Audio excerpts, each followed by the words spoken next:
Hey guys, this week I am going to give you all the updates from my recent cancer appointment in Hillman Cancer Center. I went on March 3rd for my follow-up. I was 1 month post-surgery, and I can't wait to tell you all about it.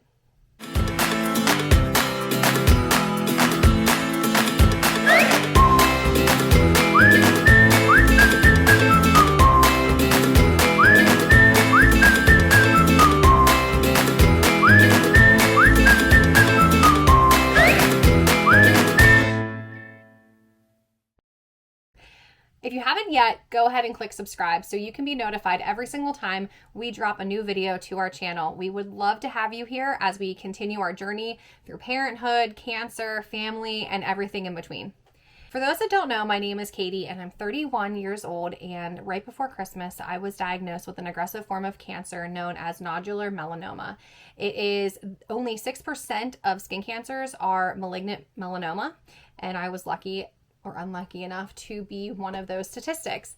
So since December 23rd, we've been on a pretty crazy journey, getting diagnosed, getting a full body PET scan, figuring out how serious my cancer was, and figuring out next steps.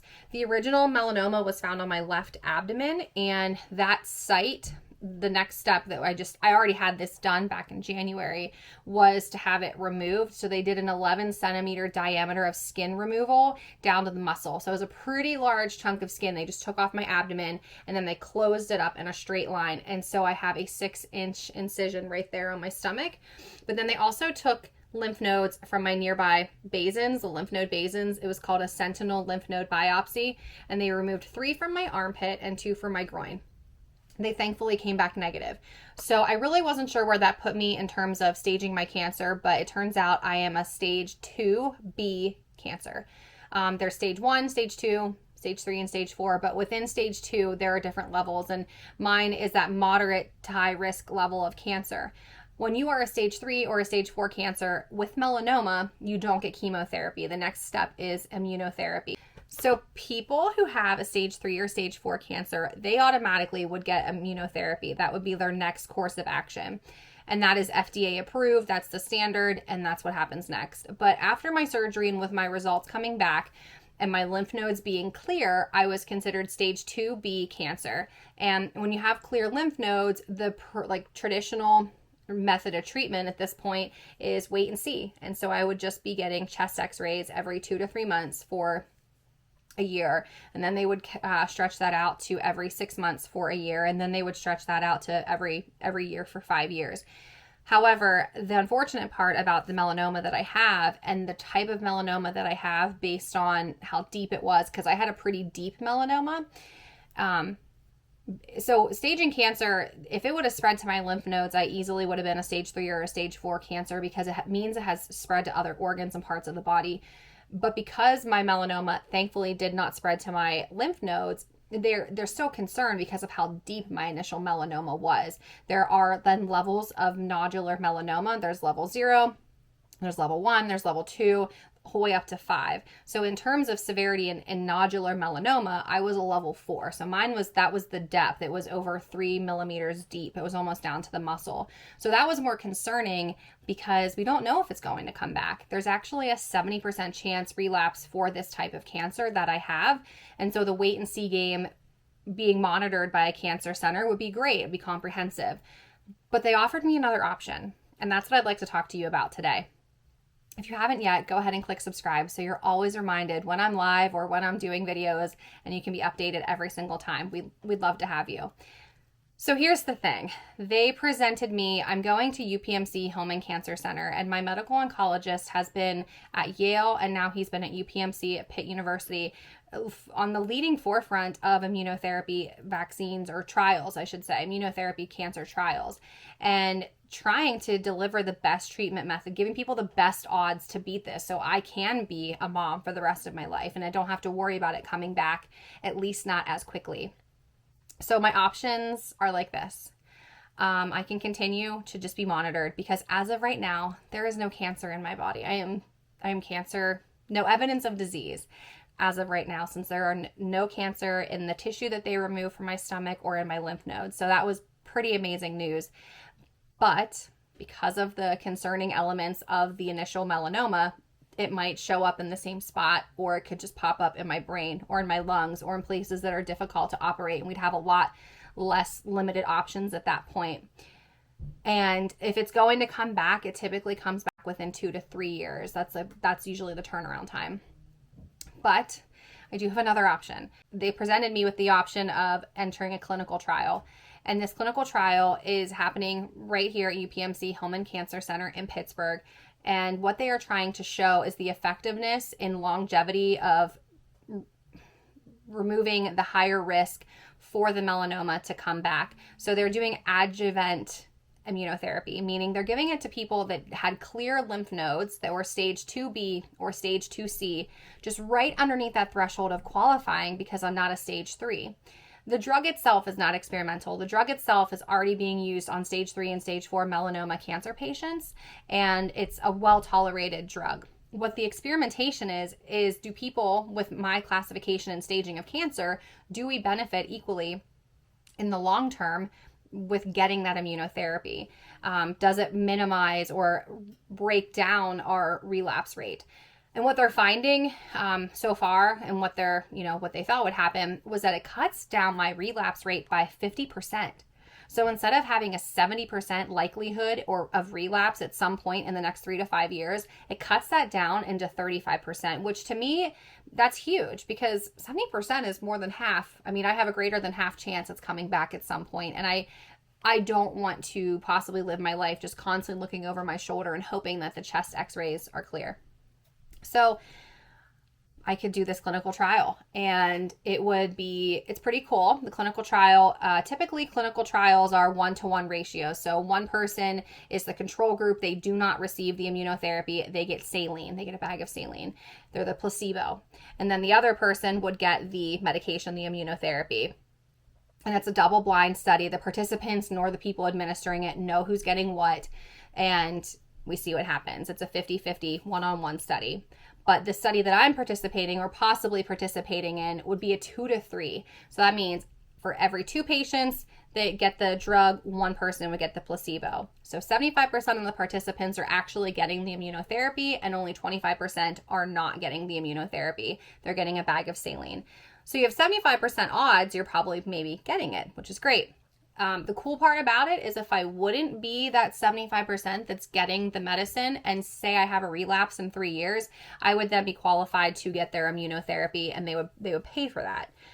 Being in a clinical trial, I would no longer be getting every 2 or 3 month chest x-rays. They would bump that up, and I'd be monitored and be getting CAT scans every 6 months as I'm a participant in the trial. And to me, that was a really nice prognostic indicator, because I felt like it'd be a little bit more thorough. I'd be followed a little bit more closely. But I don't know. I don't know. My biggest first question when they asked me if I would be interested in participating, once they laid out that I was the qualified candidate, I was eligible, all the things, I met the criteria. I'm a young mom. Right now, this season of my life is not easy. I have 3 boys. The 13-year-old is pretty independent, and then I have a 19-month-old, and I have a 4-month-old baby, and they're not independent at all. It's pretty much the toughest time to be sick. I can't afford to be in bed for a week. I can't afford to miss these moments and be a sick mommy. I'm all hands on deck. I have to be available to be a mom.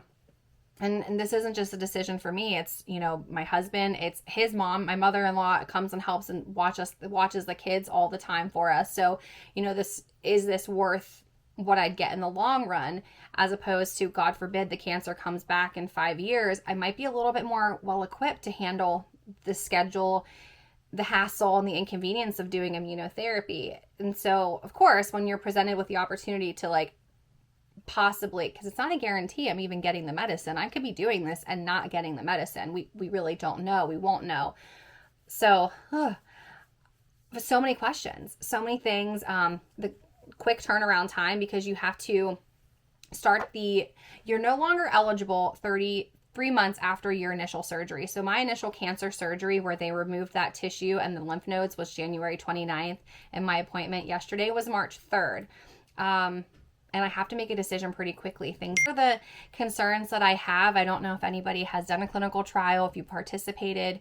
The other reality of doing immunotherapy, and I knew, my husband and I knew this going in, but they don't want me to obviously get pregnant during the clinical trial, and I should probably wait 3 years after the immunotherapy. And at that point, I'll almost be 35. And at that point, my husband will be well over 40. So I think we're done. And I think we knew that. I think that Scott and I were already okay with that. But these are the things that float through my mind as I'm making a huge life decision. It's final. I had a lot of questions for him. I had a lot of questions about research and the development of immunotherapy for melanoma. For the last 30 years has been pretty barbaric and not even that tolerable. And 100% of those trials led to 100% of the participants were seriously ill and they couldn't function and they couldn't tolerate it. And so now they've been finding other ways to do immunotherapy, and it seems like they've been tolerating it a lot better. And the side effects are a lot more tolerated, and they're not as, I don't want to say inconvenient, but it's a lot better to get through it. So yeah, I don't know. I don't know what's going to happen. I have to make a decision very quickly. And yesterday was a whirlwind. I'm struggling today. Today's the day after. I'm struggling with catching my breath. I feel like I have a lot of anxiety. I feel that feeling where you feel like you have an elephant on your chest. I'm feeling that today. I feel that way, I think, because from the day that I got diagnosed up until yesterday, I was just holding my breath. I was holding my breath. I was doing the things they told me I needed to do in the order that they told me to do them. Hopefully trying to get good news. And then yesterday I got good news, but there was a but. I got good news, but the relapse is 70%. So I'm left with this decision, and I want to be able to be the healthiest and best mom that I possibly can be. And I said to the oncologist, I said, it's really been difficult to wrap my head around that I really am living the best days and the worst days of my life simultaneously. And I am trying very hard to wrap my head around that and make sense of it and keep that perspective as I make decisions, because I want to be able to hold on. They're only little for so long. I mean, Quinn is 4 months old and he is 17 pounds and growing so fast. But I'm learning so much. I have been blessed with an amazing team. I mean, it is lucky, this program. Oh, the other things I should mention about it. It is in Pittsburgh. So Pittsburgh's about 2 hours and 10 minutes from the front of my door to the parking lot of the Hillman Cancer Center. And it would be one infusion every 28 days for a year. So I would get about 12 to 13 infusions, and they would be 30 minutes long. The appointment itself would probably be about 4 hours. You get there, you get checked, you get a physical, they do blood work, they make sure everything's good before they can hook you up for the infusion. And then the infusion itself only takes about 30 minutes. And it's just once a month for a year. And then they do CAT scans every 6 months during the course of the trial. And then also every 6 months after I complete it, just to make sure nothing develops after that. So I have a lot of decisions to make. If anybody has any words of wisdom, if you've been in this situation, if you've had a family member go through something similar, I always appreciate hearing about your stories, because it really does help me with some perspective. Talking to people that have already gone through it, you really do offer me a world of knowledge and comfort by the community that I have found in this journey, a journey I never thought I'd find myself on. But I also appreciate all of the love and prayers from the family and friends that we have that reach out to us on a regular basis. So if this is your first time here, welcome. I'm Katie. I will definitely show you around to the rest of the family. And I hope I have an update for you with what we decide to do, because I need to decide by Tuesday next week if I am joining this cancer trial. So wish me luck. Thank you for being here. And I cannot do this without God. There is just no doubt in my mind that this is something that God brought to me. He will get me through it. And right now I'm just struggling with which way to go and what is the best decision for me and my family. And ultimately that is up to God. And I'm hoping and praying that He shows me the way and helps me make the best decision.